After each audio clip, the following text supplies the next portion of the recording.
கடந்த புதன்கிழமை இரவு 11 மணியளவில் சிரம்பான் நுசாரி பீஸ் செண்டாயானில் உள்ள ஒரு உணவகம் அருகே ஓர் இந்திய ஆடவர் சுட்டுக் கொல்லப்பட்ட சம்பவம் தொடர்பில் போலீசாரின் விசாரணையில் உதவுவதற்காக 2 பேர் கைது செய்யப்பட்டுள்ளனர்.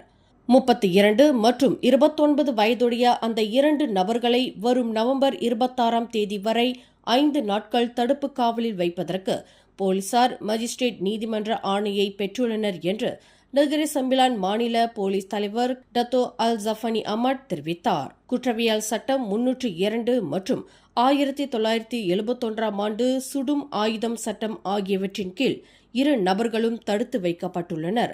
துப்பாக்கி மற்றும் வெட்டுக்கத்தியை ஆயுதமாக கொண்ட முகமூடி அணிந்த நபர்கள் 33 வயதுடைய அந்த இந்திய ஆடவரை வெட்டியதுடன் துப்பாக்கியால் சுட்டுக் கொன்றனர்.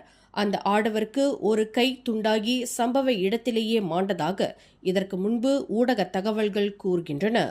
சுட்டுக் கொல்லப்பட்ட நபர் கொள்ளையடித்தல், வீடு புகுந்து திருடுதல், அடித்து காயம் விளைவித்தல் உட்பட 42 குற்றப்பதிவுகள் கொண்டுள்ளதாக போலீஸ் துறை தெரிவித்தது. மேலும் செய்திகளை தெரிந்து கொள்ள கீழே இருக்கும் பெல் பட்டனை அழுத்துங்கள். உங்கள் மகிழ்ச்சியை வெளிப்படுத்த லைக் மற்றும் ஷேர் செய்யுங்கள். தொடர்ந்து திசைகளோடு இணைந்திருக்க சப்ஸ்கிரைப் செய்யுங்கள்.